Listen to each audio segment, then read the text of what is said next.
ছাত্র দলের কেন্দ্রীয় সংসদের যুগ্ম সম্পাদক আপনার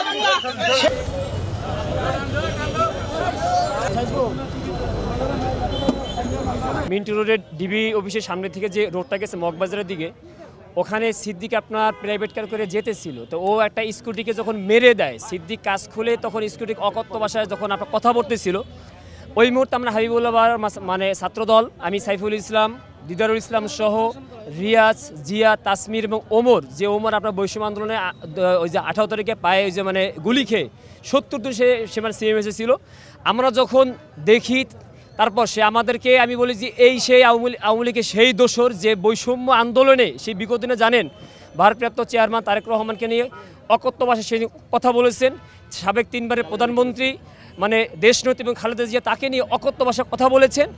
এটা এবং সর্বোপরি আমাদের মানে হৃদয়ের স্পন্দন যে ইসলাম যে ধর্ম নিয়ে আমরা বেঁচে দিই, সেই ধর্ম নিয়ে সে অকথ্য ভাষায় তিনি ওই যে কথা বলেছেন।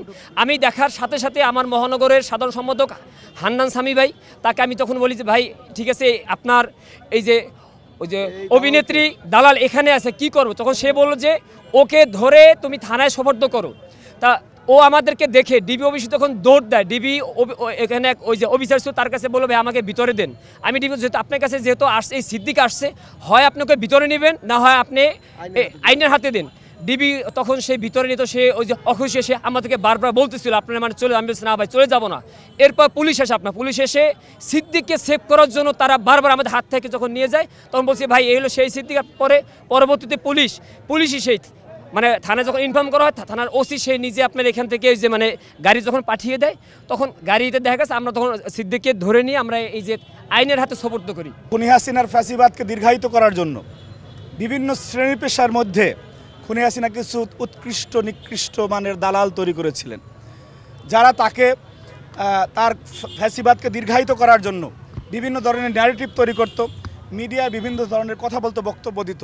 এবং সাধারণ মানুষ যেহেতু অভিনয়ের দিকে, সিনেমা নাটকের প্রতি একটা দুর্বলতা রয়েছে বাংলাদেশের সাধারণ মানুষের, সংস্কৃতির প্রতি মানুষ দুর্বল, তারা মনে করতো যেহেতু একজন অভিনেতা এই ধরনের কথাবার্তা বলে তাহলে এর আংশিক সত্যতাও রয়েছে।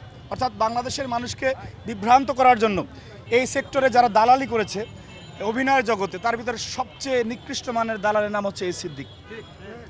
এবং সিদ্দিক বাংলাদেশের গণমানুষের নেতা জনাব তারেক রহমান, বাংলাদেশের আপসীন দেশনেত্রী বেগম খালেদা জিয়াকে নিয়ে যে এই নিকৃষ্ট ভাষায়, যে অশ্রাব্য ভাষায়, যেগুলি সামাজিক পরিমণ্ডলে ব্যবহার করা যায় না, খুনি হাসিনাকে খুশি করার জন্য সেই ধরনের শব্দ চয়ন করেছে।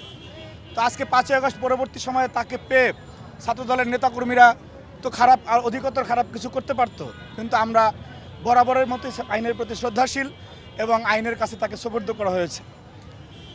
আমরা স্পষ্টভাবে বলতে চাই, এবং এটি খুবই সত্য, যে আপনারা দেখবেন যে ঢাকা শহর সহ সারা বাংলাদেশের যেসব জায়গায় ফ্যাসিবাদের দোসররা গ্রেপ্তার হচ্ছে, প্রত্যেকটি ঘটনার সাথে কোনো না কোনোভাবে ছাত্রদল, যুবদল, স্বেচ্ছাসেবক দল, বিএনপি এবং অঙ্গ সহযোগী সংগঠনের নেতাকর্মীরা জড়িত রয়েছে। অর্থাৎ এই যে ফ্যাসিবাদকে নির্মূল করার জন্য যে বিরামহীন চেষ্টা, সেটা কিন্তু তারেক রহমানের কর্মীরাই করে যাচ্ছে।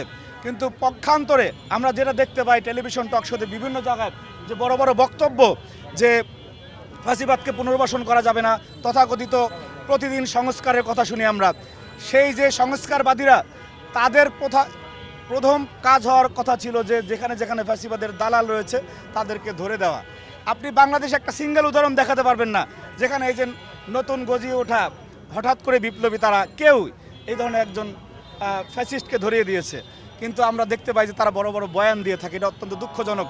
এবং আমরা মনে করি জুলাইয়ের শহীদদের পবিত্র রক্তের সাথে এটা আর এক ধরনের বেইমানি। কিন্তু আমরা যেহেতু বিগত 3টি নির্বাচনেও রাজপথে থেকেছি এবং দেশের অত্যন্ত প্রহরী হিসাবে বিএনপির নেতাকর্মীরা ছিল, আজকেও রয়েছে। এবং আপনাদেরকে আমরা আশ্বস্ত করতে চাই, ফ্যাসিবাদের শেষ দালালটা গ্রেপ্তার হওয়া না পর্যন্ত ছাত্রদল, যুবদল এবং তারেক রহমানের কর্মীরা রাজপথে থাকবে ইনশাআল্লাহ।